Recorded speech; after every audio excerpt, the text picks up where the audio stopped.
नमस्कार साथियों। आज है 7 जुलाई, दिन है मंगलवार। कल का डेट बहुत ही इम्पोर्टेंट होने वाला है सिल्वर के लिए, गोल्ड के लिए, इक्विटी मार्केट के लिए, ओवरऑल पूरे परफॉर्मेंस के लिए।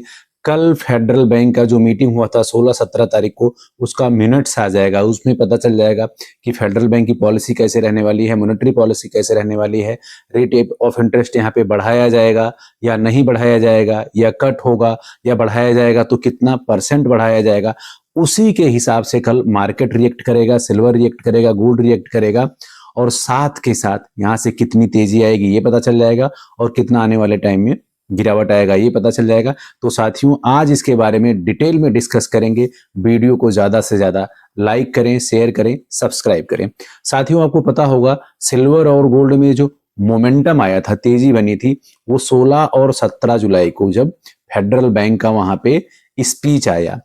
वहां के जो चेयरमैन हैं केविन वॉर्स, उन्होंने कहा कि रेट ऑफ इंटरेस्ट अब यहाँ पे नहीं बढ़ाए जाएंगे। जैसा इतना ही स्टेटमेंट आता है, उसके बाद में अगर आपने देखा होगा तो जबरदस्त तरीके से सिल्वर में तेजी आई। सिल्वर जो 55-56 डॉलर के आसपास स्ट्रगल कर रहा था, वो उछल करके $62 पहुंच गया।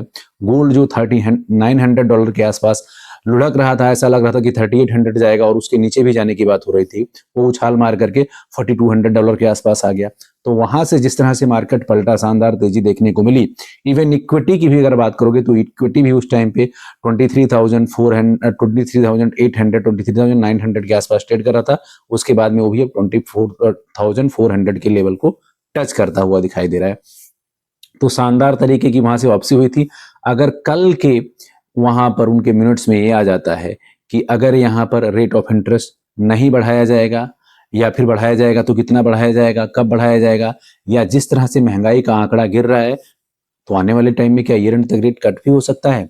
क्योंकि अगर आप देखोगे तो रेट बढ़ाया घटाया जा सकता है, उसके पीछे का जो मेन कारण है उसको जान लेते हैं। सबसे बड़ा जो कारण है वो है अनएम्प्लॉयमेंट का डेटा।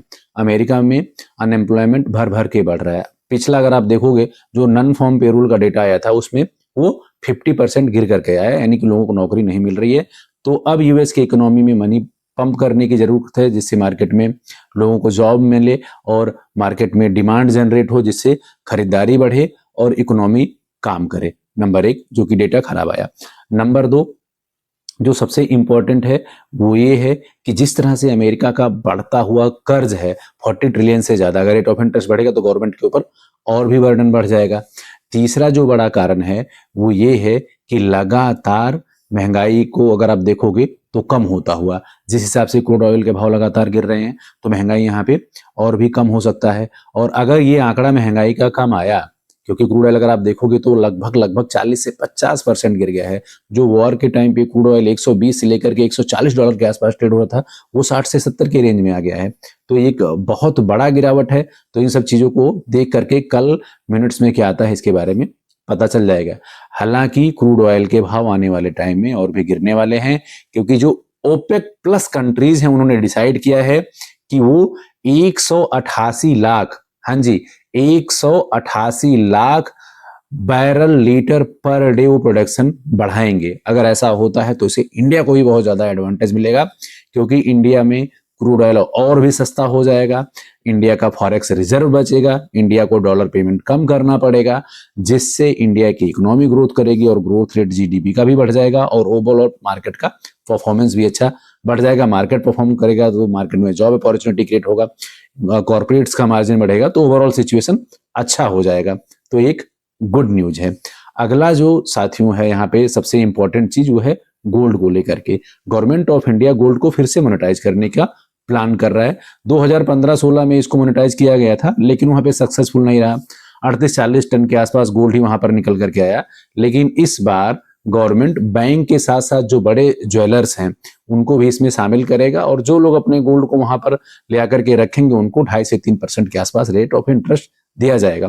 तो एक गवर्नमेंट के लिए एडवांटेज है, कंट्री के लिए एडवांटेज है। अगर ज्यादा से ज्यादा गोल्ड रिजर्व आता है गवर्नमेंट ऑफ इंडिया के पास, तो उसके बेसिस पे फॉरेक्स रिजर्व बढ़ जाएगा, इकोनॉमी मजबूत हो जाएगी, करेंसी प्रिंट करने की क्षमता बढ़ जाएगी। तो ओवरऑल यहाँ से देश की इकोनॉमी को फायदा होगा, क्योंकि इंडिया में अगर आप देखोगे तो जो गोल्ड का रिजर्व है हाउस होल्ड के पास, वो लगभग 30,000 टन से ज्यादा का है।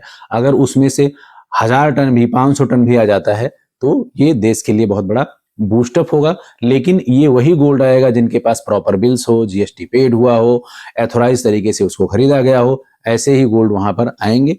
तो देखते हैं इस पे कितना गवर्नमेंट को सफलता मिलता है, कितना नहीं मिलता है, ये तो आने वाले टाइम में यहाँ पे डिसाइड होगा। तो साथियों, अगर क्रूड ऑयल का भाव यहाँ पे गिरा, महंगाई यहाँ पे लगातार गिरती गई, अनएम्प्लॉयमेंट यहाँ पे बढ़ता गया, तो यहाँ पे सारा कुछ चेंज होने वाला है। कल का दिन बहुत ही इंपॉर्टेंट होने वाला है और गोल्ड के साथ साथ सिल्वर का भी परफॉर्मेंस यहाँ पे तेज हो जाएगा। जैसे पता चलेगा कि डॉलर इंडेक्स गिर रहा है, महंगाई गिर रही है, अनएम्प्लॉयमेंट बढ़ रहा है, तुरंत डॉलर इंडेक्स में गिरावट आएगा, जिससे सिल्वर को भी यहाँ पे एस्केलेशन मिलेगा, गोल्ड को भी एस्केलेशन मिलेगा।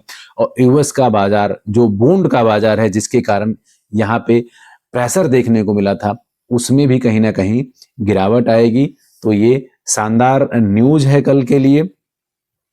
वीडियो अगर पसंद आए तो ज़्यादा से ज़्यादा लाइक करें, कमेंट करें, हाइप करें। अभी के सेशन में इतना ही, मिलते हैं कल के सेशन में। Thank you.